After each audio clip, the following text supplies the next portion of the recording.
masih bersama dengan kami, yaitu dengan jargon kami, Clean Today, Better Tomorrow. Tentunya masih bersama kita semua. Ada Mr. Ali yang selalu setia mendampingi kita. Tentunya beliau adalah pakar atau ahli daripada pengelolaan sampah.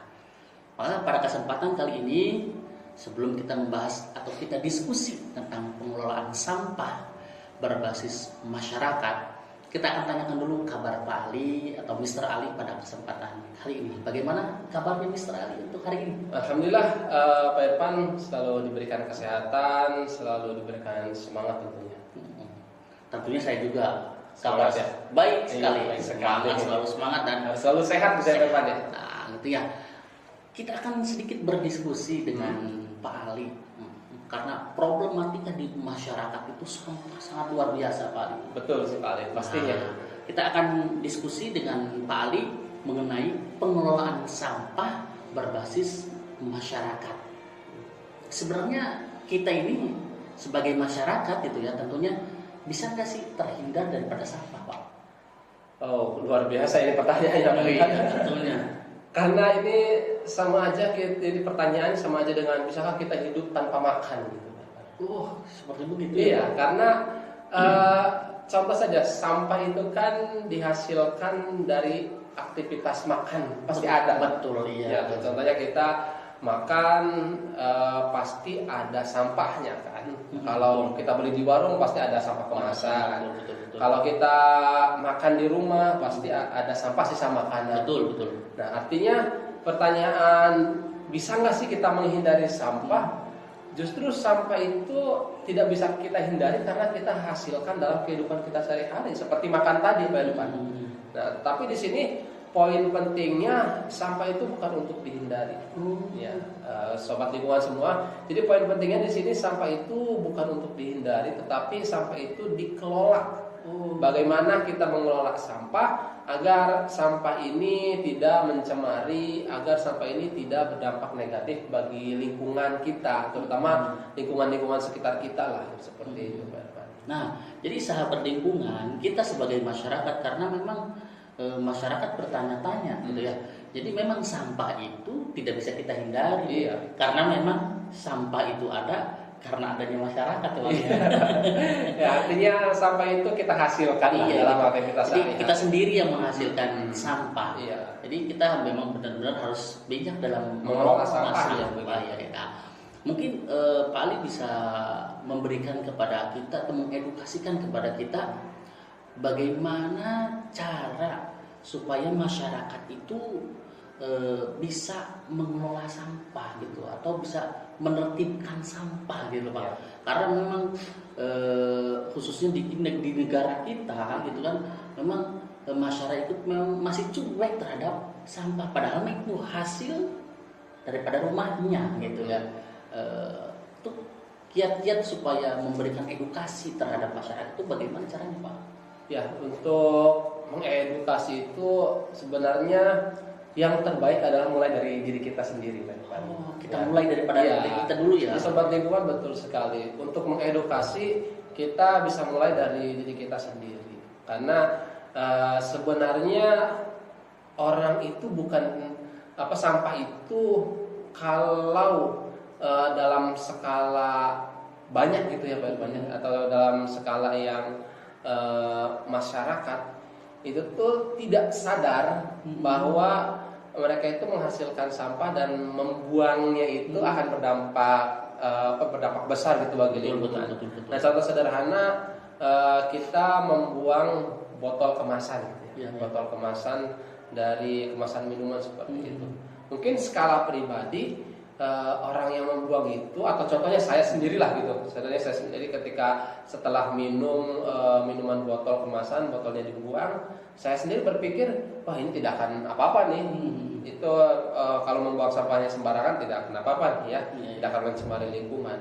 Tetapi bayangkan kalau pola pikir itu dilakukan oleh banyak orang. Iya, betul. Ya pasti akan banyak.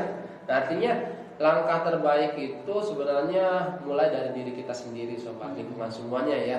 Nah, dari diri kita sendiri kita mulai menerapkan hal-hal pengelolaan sampah yang bijak, tidak buang sampah sembarangan, kemudian sadar bahwa peran kita yang sedikit itu ketika disadari dan dilakukan oleh semua masyarakat akan bersih gitu lingkungannya. Nah, artinya pertama kita harus menanamkan kesadaran kepada diri kita sendiri, masing-masing pribadi harus paham bahwa sampah itu harus dikelola dengan bijak, tidak boleh membuang sampah sembarangan ataupun tidak boleh memiliki pemikiran bahwa membuang sampah sedikit tidak akan apa-apa pada lingkungan.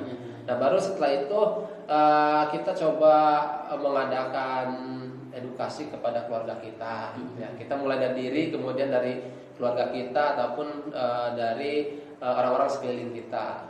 Nah, kita pahamkan, terutama kalau kita sudah punya anak gitu ya, ataupun punya saudara di keluarga kita, coba kita terapkan hal tersebut. Nah, nanti setelah itu kita bisa ajak tuh keluarga, sepupu ataupun tetangga, nah seperti sehingga itu. nanti lebih banyak lagi yang tertib terhadap sampah. Memang betul sih, masyarakat terkadang ketika membuang sampah sembarangan itu ya terbesit di dalam pikirannya, saya hanya sedikit membuangnya. Padahal dari pemikiran sedikit itu dilakukan oleh orang banyak. Akhirnya numpuk. Betul sekali ya. Jadi memang edukasi dari Mr. Ali itu sangat menginspirasi kepada kita. Ya, tentunya kita diawali oleh diri kita, kemudian kita sebarkan kepada keluarga terdekat kita. Kalau memang keluarga sudah berarti bisa menular kepada tetangga. Akhirnya jadi komunitas gitu lah. Betul. Jadi cinta lingkungan. Jadi lingkungan kita tentunya akan sehat, ya Pak Ali. Udaranya segar nantinya, airnya lebih baik lagi gitu ya. Mungkin dari Pak Ali juga ada program atau rekomendasi program yang bisa diterapkan untuk masyarakat supaya masyarakat itu bisa bijak di dalam mengelola sampah, Pak. Ya tadi ya, Pak Irfan, sebenarnya kita tadi awal dari diri sendiri, kemudian keluarga, kemudian lingkungan sekitar. Nah, nanti ini memang bisa dikuatkan dengan beberapa program. Nah, terutama untuk menjaga lingkungan kita, karakter di sekitar kita ini tetap memiliki paradigma pengelolaan sampah yang baik gitu ya, pengelolaan lingkungan yang baik. Ini memang bagusnya itu dibuatkan komunitas. Buat komunitas ya, entah itu seperti komunitas pencinta lingkungan ataupun kita tunjukkan nih lingkungan di kita itu bersih gitu. Ya, sehingga nanti bisa jadi percontohan bagi masyarakat lainnya. Ya, pertama dibuat komunitas dulu. Tentunya memang hal seperti ini harus didukung juga oleh aparat pemerintahan sekitar lah. Ya minimalnya seperti RT, RW ataupun desa itu ikut mendukung. Nah, sehingga nanti jadi percontohan. Ataupun nanti bisa juga dari pihak yang memiliki kebijakan ngadain lomba kebersihan antar gang seperti itu. Betul. Bagus juga ya bersih ya. Betul. Atau mungkin bisa juga kita kembangkan seperti program-program bank sampah itu bisa juga. Ataupun komunitas daur ulang sampah, itu program-program lanjutan yang sebenarnya bernilai ekonomis juga bagi masyarakat sekitar. Oke. Jadi, itulah tadi sahabat lingkungan. Jadi rekomendasi dari Mr. Ali yang pertama adalah kita membuat komunitas dulu. Kalau memang sudah komunitas kita kuat, kita adakan yang namanya program bank sampah, kemudian ada program daur ulang, gitu ya. Nah, itu juga bisa menghasilkan ekonomi kita lah gitu ya, dari daur ulang itu tadi ya. Jadi para sahabat lingkungan dimanapun kalian berada, tetap jaga lingkungan dan bijak mengelola sampah. Clean today, better tomorrow.